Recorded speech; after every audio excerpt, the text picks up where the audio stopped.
जब से नरेंद्र मोदी जी आए हैं तब से सोशल ऑडिट को कुछ न कुछ कम किया है टेक्नोलॉजी के कारण। उसमें सबसे बड़ा आधार रहा है डीबीटी। डीबीटी के कारण कई चीजों के निर्मूल प्रश्नों का उत्तर उसमें समाहित है कि किसको मिल रहा है, कैसे मिल रहा है। एक जमाना था जब कहा जाता था, प्रधानमंत्री कहते थे कि हम 1 रुपया भेजते हैं तो 15 पैसा मिलता है। अब उसका सोशल ऑडिट तो प्रधानमंत्री ही कर दे रहे हैं कि 1 रुपया का, स्वर्गीय राजीव गांधी जी का ये वक्तव्य कि 1 रुपया में 15 पैसा, तो वो ऑडिट, सोशल ऑडिट तो माननीय प्रधानमंत्री जी ने ही कर दी। लेकिन माननीय नरेंद्र मोदी जी ने इसको उलट दिया। इसको उलट करके 100 पैसा डीबीटी में कर दिया। आज उसके कई पहलू सामने आए हैं।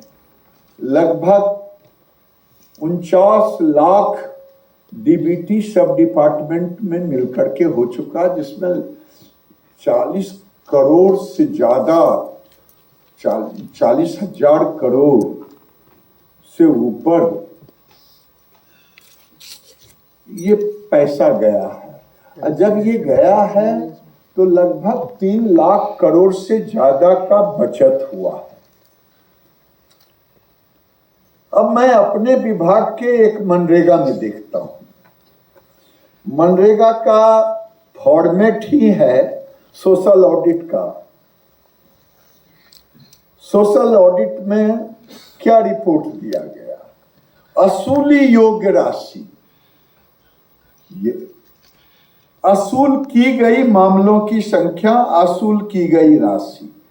अब इसका मतलब आज तक मैंने इनके सोशल ऑडिट में, अब 1000 करोड़ है तो उसका मैक्सिमम 10%, 8%, 8 से 10% की वसूली होता है। आखिर क्यों? या तो सोशल ऑडिट गलत है या सिस्टम गलत है। कभी किसी राज्य ने इस सोशल ऑडिट को कम नहीं किया कि ये कम दर्शाया गया है, इससे अधिक हुआ है। नहीं, जब वो उचित स्थान से गुजरता है तो वो कट मोशन में चला जाता है। तो कहीं ना कहीं ये सोशल ऑडिट के फॉर्मेट ही गलत है। इस फॉर्मेट को इसलिए कि इसमें भी मैं देखता हूं जन भागीदारी नहीं है। जन भागीदारी कहा जा रहा है कि ये ग्राम सभा में रखा जाता है, ग्राम सभा में रिपोर्ट रखा जाता है। लेकिन जिस समय ये ऑडिट जिसके द्वारा भी कराया जाए, मैं एजेंसी की चर्चा नहीं करता, तो वो एजेंसी किसके लिए कर रहे हैं? अगर जनता को नहीं जानकारी तो फिर ये ऑडिट का मतलब क्या? इसलिए मेरा आग्रह है विभाग, सभी विभागों से इसके जन भागीदारी होनी चाहिए। अगर जन भागीदारी नहीं हुआ, सामाजिक मंच नहीं बना, तो ये सामाजिक अंकेक्षण नाम बदल देना चाहिए, सीधे ऑडिट रखना चाहिए, सीधे अंकेक्षण। लेकिन अगर हम इसका नाम ही सामाजिक अंकेक्षण रखा है तो मुझे सामाजिक मंच खड़ा करना होगा, और ये सामाजिक मंच मुझे किसी विभाग के ऑडिट में नहीं दिखाई देता। सबके अपने अपने फॉर्मेट हैं। लेकिन मेरा पूरा विश्वास है ये वर्कशॉप आने वाले दिनों में हम उस स्थान पर इसको ले जाएंगे, उस मापदंड पर ले जाने का काम करेंगे जिस की इसमें ज़रूरत है और जिसके लिए ये ऑडिट बनाया गया है, सामाजिक अंकेक्षण रखा गया है। मैं आज इस वर्कशॉप के लिए राज्यों से आए हुए प्रतिनिधियों को धन्यवाद देता, आग्रह भरा धन्यवाद कि इसे आप उस रूप में ले जाने का काम करें। अगर आप उस रूप में नहीं ले गए, सोशल ऑडिट यानी सामाजिक भागीदारी, सामाजिक भागीदारी, जन भागीदारी, जनता का मंच नहीं बन पाया तो ये आपके लिए भी कोई इतना परिश्रम करवाते हैं, उससे कोई फायदा नहीं निकल के आता है। तो आगे जब हम अगले साल वर्कशॉप करेंगे तो निश्चित इस पर ध्यान देंगे।